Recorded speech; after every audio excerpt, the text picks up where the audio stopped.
صلی اللہ علیہ وسلم کے وصال ظاہری کے ایام قریب آئے تو حضور نے سرخ پٹی باندھی، تیز بخار ہے نبی کریم کو، 2 صحابہ سہارا دے کے مسجد میں لائے، نبی پاک علیہ السلام کو بظاہر سہارا دے کے لایا گیا۔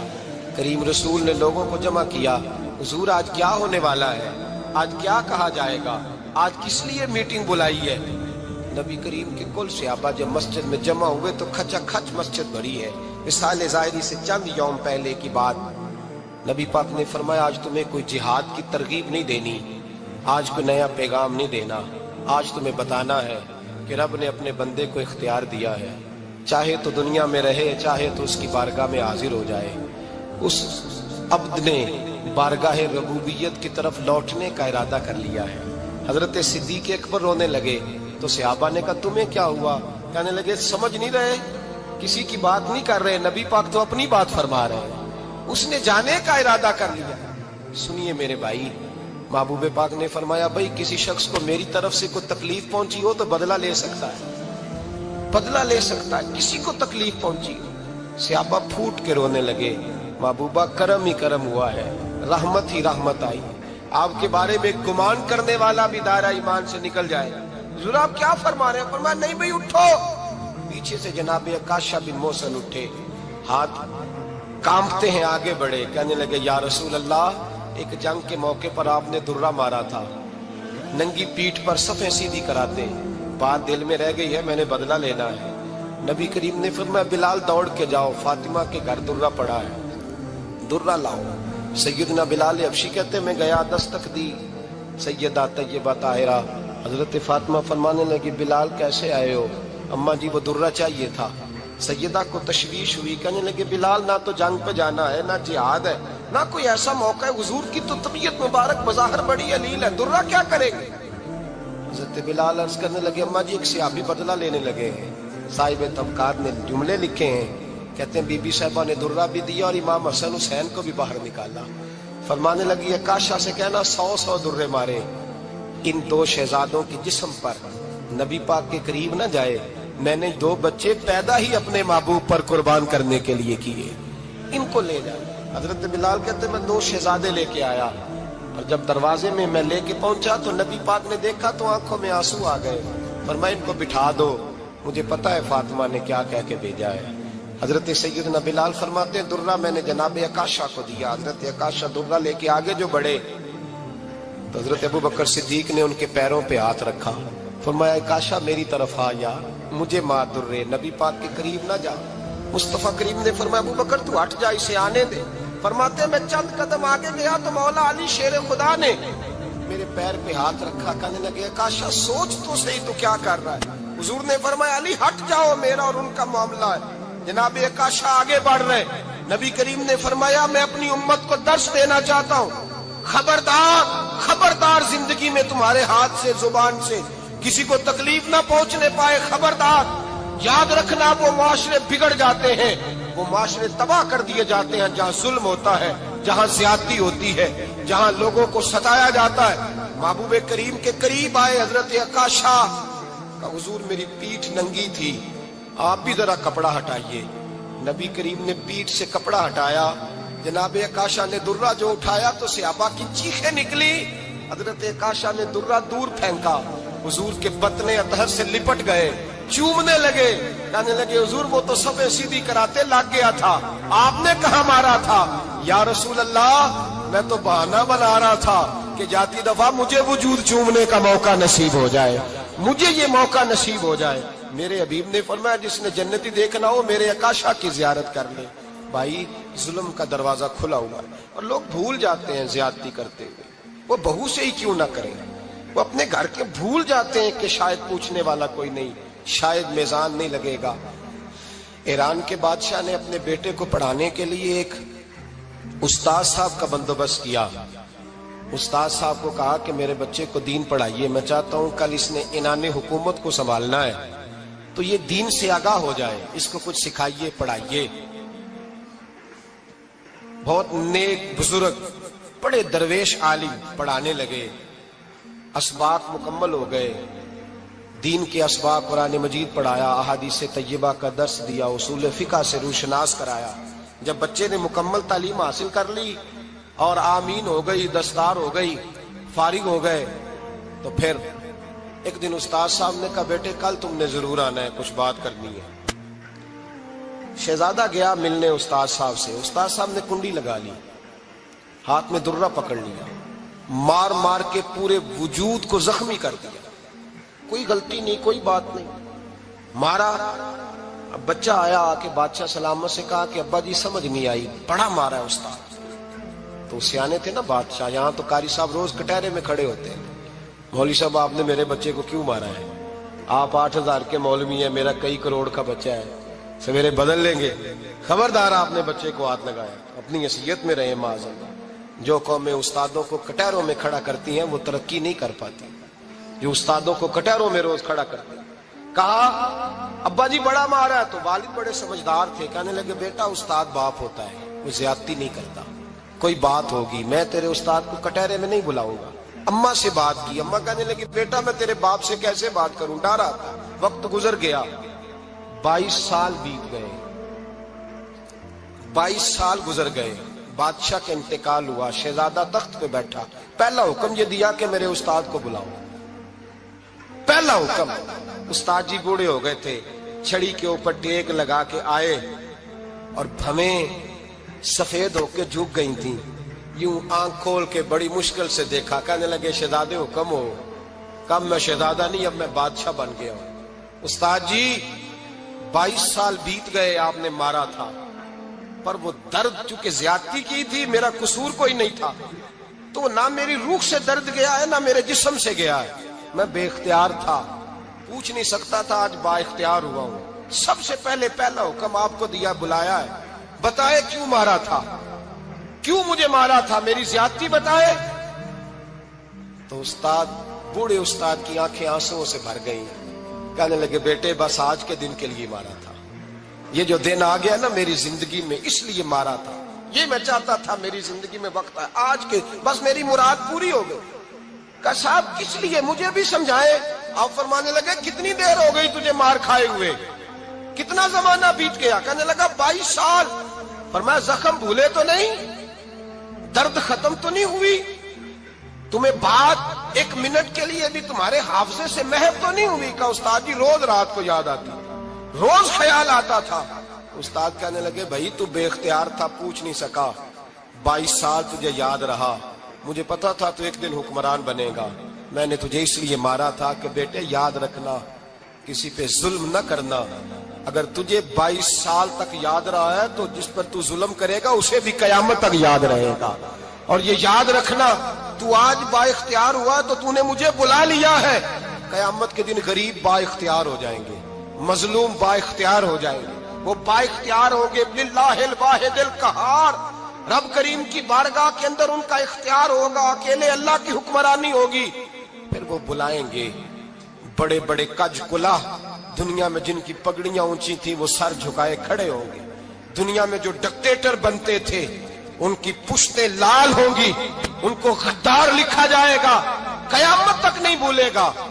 ظلم کرنا تو سوچ سمجھ کے کرنا، اتنا کرنا جتنا تم سہ سکتے ہو، اتنی زیادتی کرنا جتنی قیامت میں تم برداشت کر سکتے ہو۔